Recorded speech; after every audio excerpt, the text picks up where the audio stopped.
What's up guys, Zach Hoereth here. Welcome back to my channel. Thanks for subscribing. Thanks for tuning in.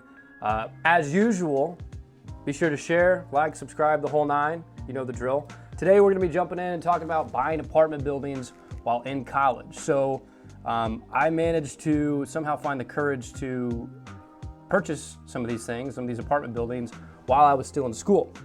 And so what we're gonna be talking about today is really how I financed those things, how I found them, ended up closing them, what we're doing with them today, and how you can potentially do it and start making some cash flow. So let's dive right in. So first things first, here we'll just pull this place up. So this building, I found it was actually I'd called a for rent sign, okay, and I didn't go to a real estate broker or a big commercial agent and say, hey, find me an apartment building. I was hitting the pavement pretty much every weekend looking for opportunities, and ended up finding this for rent sign and called this older gentleman up and said, hey, this is kind of a weird question. I'm not looking to rent your property. I'd be interested in buying. And somehow we ended up coming to terms, and he'd kind of showed me around some of his buildings, and I said, yeah, this is exactly what I'm looking for. So we'll dive in here so I can kind of show you what it is that I was able to find and ultimately how it ended up playing out. So here's the property here. There's a total of 19 units, okay? And I bought these, it was last summer. Actually, I should say 2 summers ago, because we're in the winter here of 2020.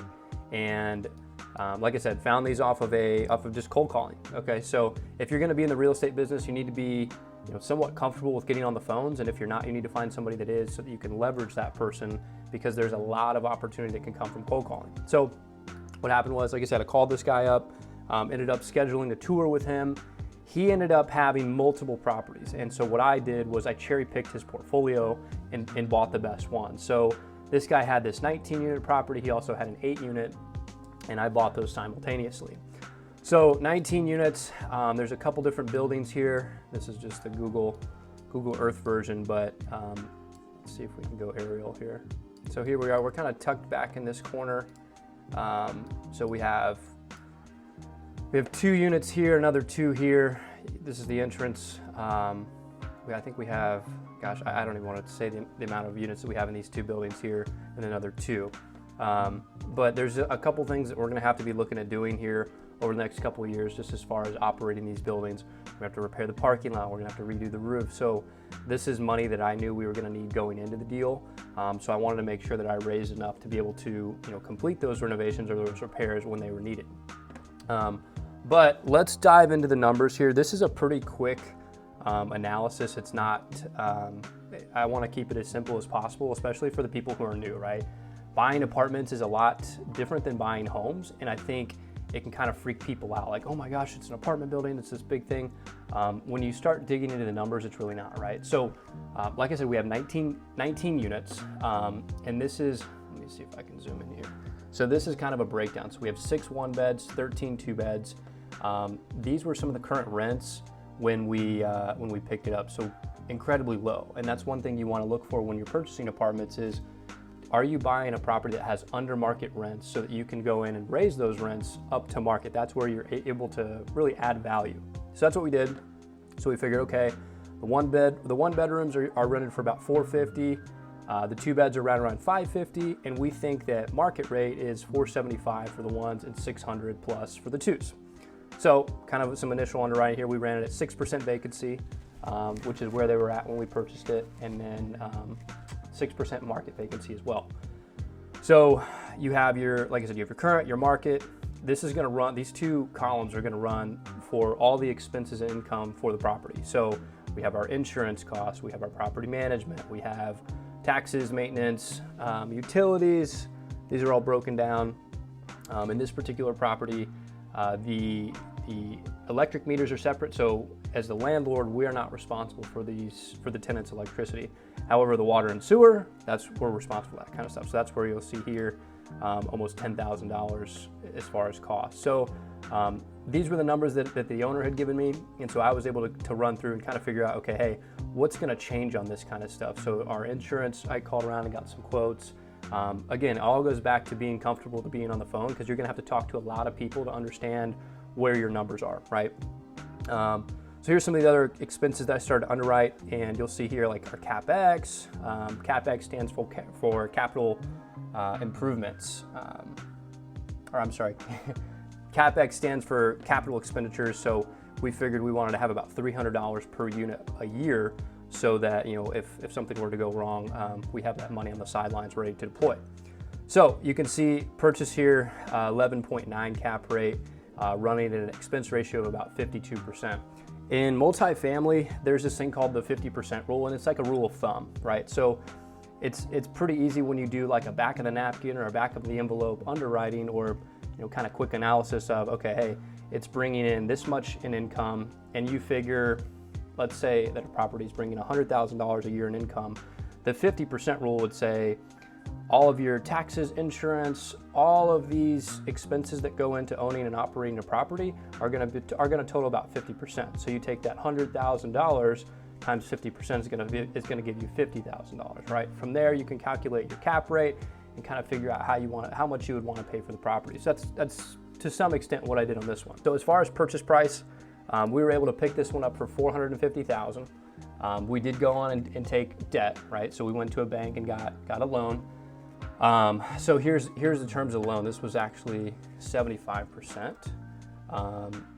We underran it at 6% interest rate. Now this was pre-COVID, where interest rates were not as low.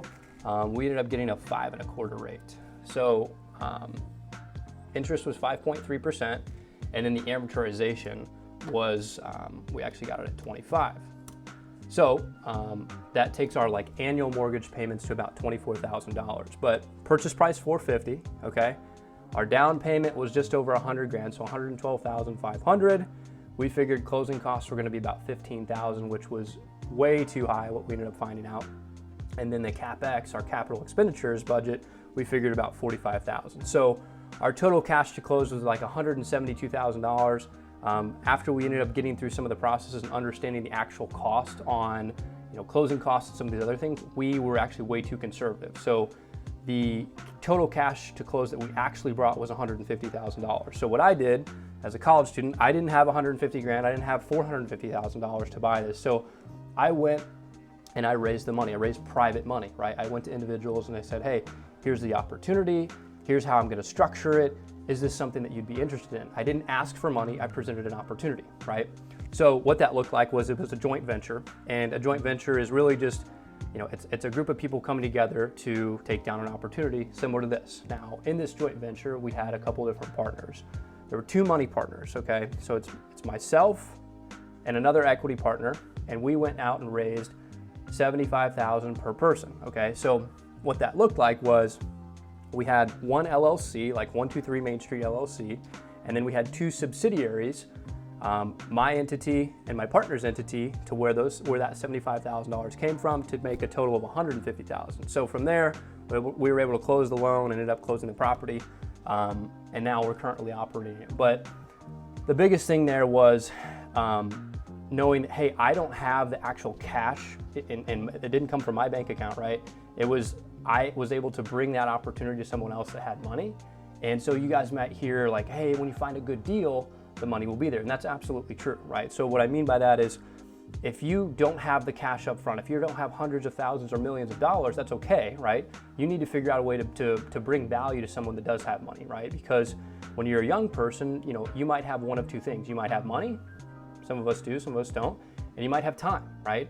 But usually you only have one or the other when you're first getting started, right? So in my case, I had a lot of time, I didn't have a whole lot of money. So I took that time to be able to go out and procure opportunities and take that opportunity to somebody that did have money and saw the value that I was bringing them, right? So, I mean, there's 18, 19-year-old kids out there. Well, that's not good. All right, well, guys, we had a little bit of a interruption. So at my apartment, we had no water, and then we had the water not shutting off. Long story short, it was a mess. The maintenance crews here, they actually interrupted the video. Not a big deal. Long story short, the moral of the story here is, doesn't matter how old, how young you are, if you can find a good opportunity, whether it's in the real estate space or not, you're gonna be able to find the money, right? But if you wanna get a deal done, you need to be making cold calls, you need to be pounding the pavement and finding these opportunities so that you can bring these to people with money. There's all these moving parts that work together. So my advice to you is don't give up, don't use your age as an excuse, don't use no money as an excuse. You got it. Per usual, be sure to like, subscribe, share with your friends. If you have questions, real estate related, shoot me a DM, let's connect, jump on a call. Always happy to help. So thanks guys, appreciate you watching. Until next time, we'll see you at the closing table.